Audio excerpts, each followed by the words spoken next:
ഈ കേരളത്തിലെ LDF-ഓ UDF-ഓ ഒരിക്കൽ പോലും തങ്ങളുടെ നാവ് ചലിപ്പിച്ചില്ല. അവസാനം അതിനു വേണ്ടിയിട്ടാണ് വഖഫിന്റെ അമെന്റ്മെന്റ് കൊണ്ടുള്ള ഒരു ബില്ല് ലോകസഭയിലേക്ക് BJP-ക്ക് അവതരിപ്പിക്കേണ്ടി വന്നത്. भाइयों बहनों, ये LDF और UDF दोहरे चरित्र वाली पार्टियां हैं. ഈ LDF-ഉം UDF-ഉം നമുക്കറിയാം ഒരേ നാണയത്തിന്റെ ഇരുവശങ്ങൾ തന്നെയാണ്. देश भर में तो कांग्रेस और कम्युनिस्ट एक साथ चुनाव लड़ते हैं. ഈ രാജ്യത്തുടനീളം കേരളത്തിന് പുറത്ത്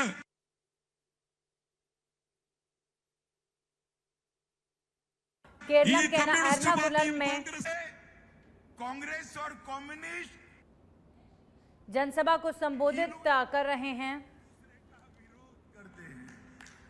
നമുക്കറിയുന്ന പോലെ ഇന്ത്യയിലുടനീളം അവർക്ക് വലിയ ദോസ്തിയും ഈലു ഈലു ഐ ലവ് യു എന്ന് പറഞ്ഞ് നടക്കുകയും കേരളത്തിലെത്തുമ്പോൾ ബദ്ധശത്രുക്കൾ എന്നുള്ള മുഖേന രണ്ടുപേരും തമ്മിൽ വഴക്കടിക്കുകയുമാണ് ചെയ്യുന്നത്. अभी राहुल गांधी आए थे. राहुल गांधी और विजयन जी भाजपा को एक दूसरे की बी टीम कहते हैं, मगर मैं विजयन जी को कहना चाहता हूं, इस बार भाजपा और एनडीए केरल में ए टीम बनने वाले हैं और आप लोग बी टीम बनने वाले हैं. ഈ കഴിഞ്ഞ ദിവസങ്ങളിൽ ശ്രീമാൻ രാഹുൽ ഗാന്ധി കേരളത്തിൽ വന്നിരുന്നു.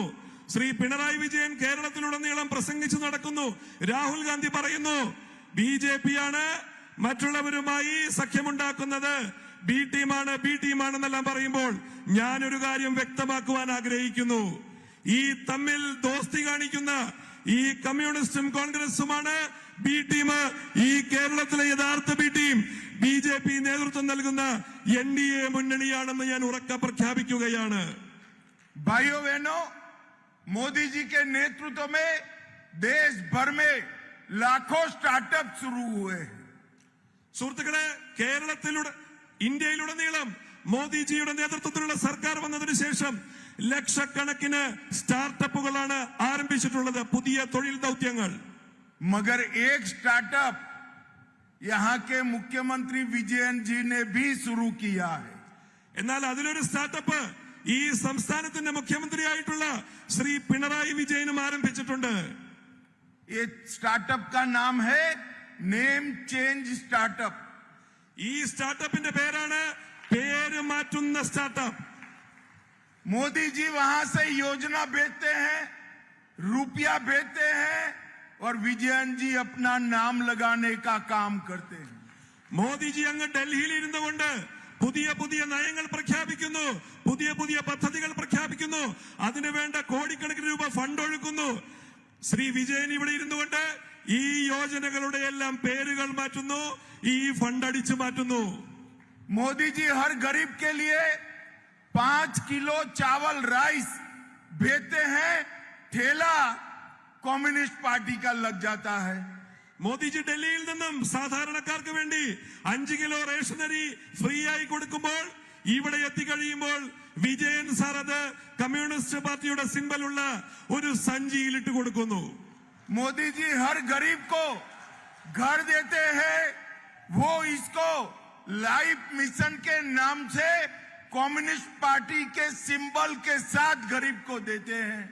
മോദിജി ഡൽഹിയിൽ ഇരുന്നുകൊണ്ട് ഈ രാജ്യത്തിലുള്ള പാർപ്പിടമില്ലാത്ത എല്ലാവർക്കും വീട് പണിയുവാനായി പദ്ധതികൾ നടത്തുമ്പോൾ ശ്രീ വിജയൻ സാർ ഇവിടെ ഇരുന്നുകൊണ്ട് അതിന്റെ പേര് ലൈഫ് മിഷൻ പദ്ധതി എന്നാക്കി മാറ്റിക്കൊണ്ട് കമ്മ്യൂണിസ്റ്റ് പാർട്ടിയുടെ സിംബലും അച്ചടിച്ചുകൊണ്ട് പ്രചരണം നടത്തിക്കൊണ്ടിരിക്കുന്നു. नेशनल हाईवे 66 100% खर्चा मोदी जी उठा रहे हैं. वहां पर विजयन जी के बड़े बड़े पोस्टर लगा देते हैं. നമുക്കറിയാം ദേശീയപാത 66 അങ്ങ് തലപ്പാടി മുതൽ കന്യാകുമാരി വരെയുള്ള കേരളത്തിന്റെ ജീവനാഡിയായിട്ടുള്ള NH 66ന്റെ 100% ഫണ്ടും കേന്ദ്രത്തിന്റെയാണ്. പക്ഷേ ആ ഹൈവേയിലൂടെ നമ്മൾ യാത്ര ചെയ്താൽ എല്ലായിടത്തും കാണുക ശ്രീ വിജയൻജിയുടെ ഫോട്ടോകൾ ഇങ്ങനെ ചിരിച്ചുകൊണ്ടിരിക്കുന്നതാണ്. और national health mission Modi ji 600 crore रुपया भेजते हैं, मगर उसमें फोटो लगाने की जगह नहीं है, इसलिए नेशनल हेल्थ मिशन बंद कर देते हैं. നാഷണൽ ഹെൽത്ത് മിഷൻ, നമ്മളുടെ ആരോഗ്യ പദ്ധതികൾക്ക് വേണ്ടിയിട്ട് കേന്ദ്രം ചെലവഴിക്കുന്ന ആയിരക്കണക്കിന് കോടി രൂപയുടെ പദ്ധതികൾ കേരളത്തിലെത്തുമ്പോൾ അവിടെ മാത്രം മുഖം മാറ്റുവാനും ചിഹ്നം മാറ്റുവാനും സമയവും സ്ഥലവും സൗകര്യവും ഇല്ലാത്തതുകൊണ്ട് അത് മാത്രം ഇതുവരെ മാറ്റിയിട്ടില്ല, അത് മാറ്റാനും കഴിഞ്ഞിട്ടില്ല. भाइयों बहनों, काम करे बगैर यश और वोट प्राप्त करने की ये एलडीएफ की कारी इस बार यहां पर नहीं लगने वाली है. केरलम की जनता जानती है कि सारे काम नरेंद्र मोदी जी ने किए. സുഹൃത്തുക്കളെ, ഈ പറ്റിക്കൽ ഇനി അധികകാലം നിലനിൽക്കില്ല. ഇത്രയും കാലം 10 കൊല്ലം ഈ കേരളത്തെ പറ്റിച്ച് ഇവരുടെ സത്യാവസ്ഥ തിരിച്ചറിഞ്ഞു കഴിഞ്ഞു. ഈ മലയാളികൾ ഇനി ശരിയായ ദിശയിലേക്ക് ചിന്തിച്ചുകൊണ്ട് നരേന്ദ്രമോദിജി നേതൃത്വം നൽകുന്ന ഒരു NDA സർക്കാരിന് വേണ്ടി വോട്ട് ചെയ്യാൻ പോവുകയാണ്. भाइयों बहनों, इस सबरीमाला का सोना जिन्होंने लूटा है उनको जेल में डालना चाहिए या नहीं डालना चाहिए?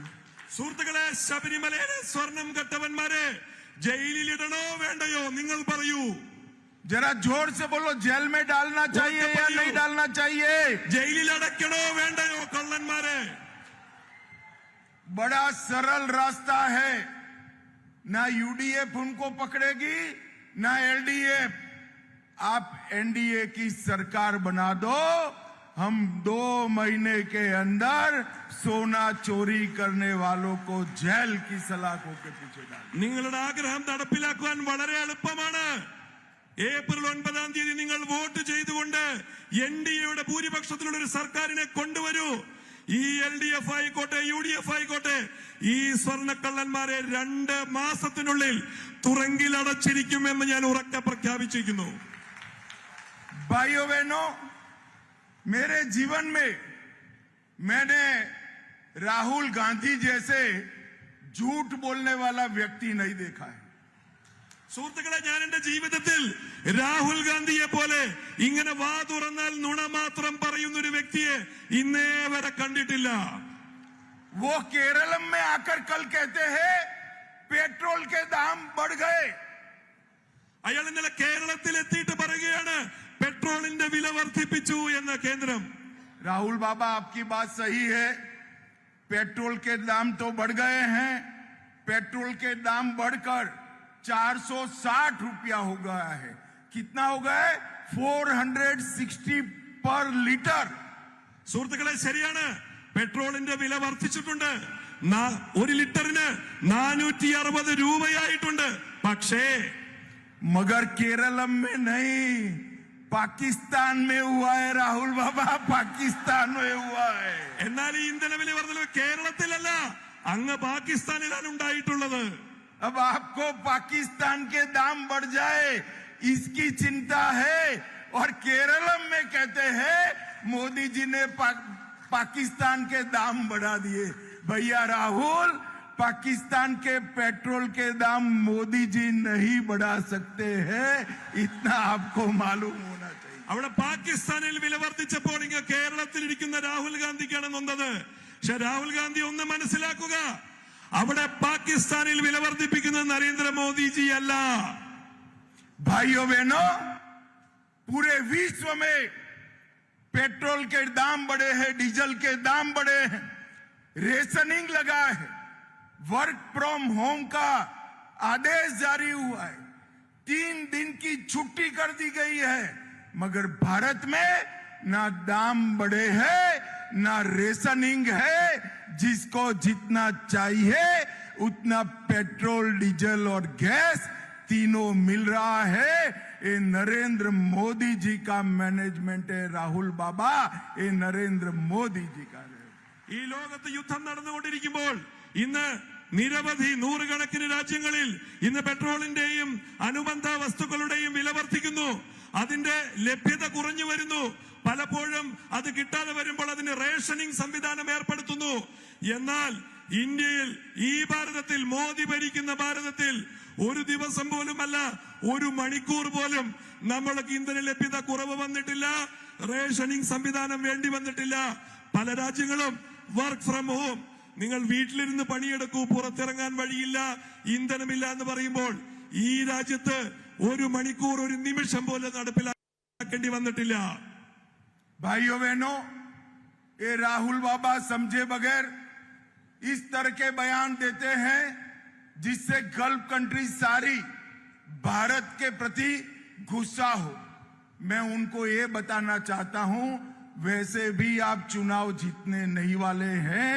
1 करोड़ भारत के लोग गल्फ कंट्रीज में काम कर रहे हैं, उनके भविष्य की चिंता करिए, इतना झूठ नहीं बोलना चाहिए। രാഹുൽ ബാബ ദയവ് ചെയ്ത് ഇത്തരത്തിൽ നുണ പ്രസ്താവനകൾ നടത്തിക്കൊണ്ട് ഗൾഫ് രാജ്യങ്ങളിൽ താമസിക്കുന്ന 1 കോടിയിൽ പരം വരുന്ന ഭാരതീയ സിറ്റിസൺസിന്റെ ജോലിയെ ബാധിക്കുന്ന തരത്തിൽ, അവരുടെ താമസത്തെ ബാധിക്കുന്ന തരത്തിലുള്ള നുണകൾ പറയുന്നതൊന്ന് ഒഴിവാക്കി തരൂ. भाइयों बहनों, अभी अभी दिल्ली में नरेंद्र मोदी जी ने एआई समिट करी। एआई समिट में ये